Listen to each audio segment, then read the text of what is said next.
what did you ask you for EPM role? Again, that to interns for 5 round. That is crazy. Well, so this was Tesla's one of the high demanding roles. So I think they were very extensive with picking out candidates. Mm, So I think the first round was recruiter screening call, and then I had 2 30-minute interviews back to back scheduled. So recruiter call was the first, and then there were 2 30-minute calls back to back. So on the same day, you are meeting in the same 1 hour. You're meeting two different interviewers. It was a combination of behavioral and technical. So when I say technical, what I mean is they wanted to take a deeper dive into my projects.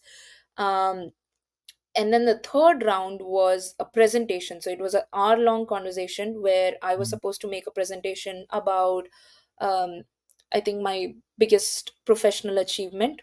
So they are trying to assess whether or not you have the ability to present to, if you have the presentation skills to make business cases for, let's say, people that are higher up the ladder, right? mm, So it was like about, the presentation lasted for about 30 to 35 minutes, which was followed by a Q&A to dig much deeper into the project that you talked about.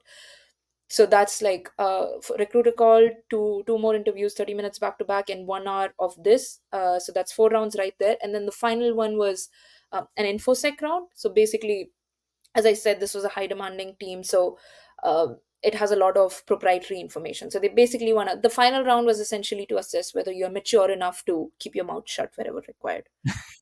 right. Back to Tesla, Yeah. where so you did the interview process and pretty much like I'm assuming was there any program management specific questions? Like I'm assuming there must be some. Yeah, I think, I mean, they try and assess how critically can you think of timelines, how do you prioritize things, your team working abilities, your cross collaborating abilities, your capability to break down an engineering problem and understand in terms of what that means for you, especially as a PM. So I came from electronics background, so I think maybe that played out as well in just trying to show my caliber in terms of understanding vehicle hardware related things.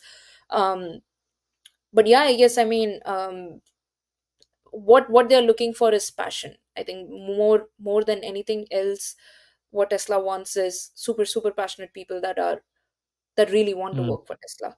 Because until unless you have that, you will not survive in that environment. Yeah, yeah, totally. And what about supply chain? You also interviewed there and cracked the full time offer for that, and not Yeah, full yeah. time internship. Supply chain was just 2 rounds. So I had options from both the teams to pick from. So both the offers came at the same time, and they were like, "Okay, which one do you want to pick?" Mhm. But I think EPM is where I saw myself, and I wanted to go with that team, so I picked that. Um, Supply chain, I think, was pretty much similar. It revolved a lot around behavioral questions.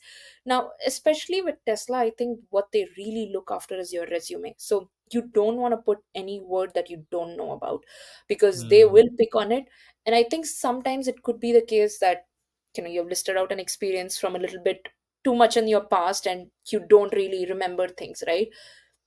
Especially in Tesla interviews, my suggestion would be stop and accept that you don't know. Don't try and act smart. They will catch up on it, they will latch onto it. So just say that it's been a while and it's nothing too wild, nothing that you cannot brush upon. You can always go back, learn this, relearn this skill or something like that. But knowing your resume through and through, especially for a Tesla interview, is absolutely important. For any given interview, yes, it's important, but usually the perspective is that if you have passed through the resume screening, they're going to set your resume aside and they're going to ask you behavioral questions. But mm, Tesla really assesses you on, hey, whatever you have listed out on your resume, is that all true or not? Can you speak to each of those pointers that's listed out or not? Yep. mm.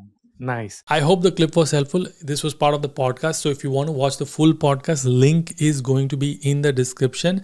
And by the way, if you don't know, I teach how to find jobs and internship in United States. And actually, we have more than 1,500 students in our ultimate job hunting course. And trust me, I'm not even kidding. I could see so many recruiters viewing my profile. And it's been the best investment I've ever made. The content is incredibly practical, filled with tips and strategies that make you stand out to recruiters.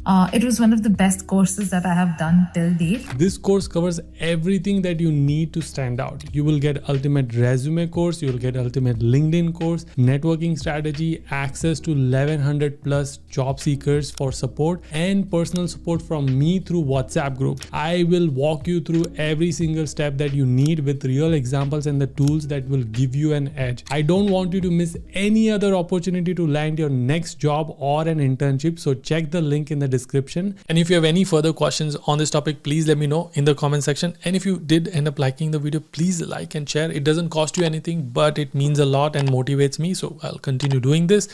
I'll see you guys in the next one. Until then, keep smiling and keep hustling. You gotta hustle every single day.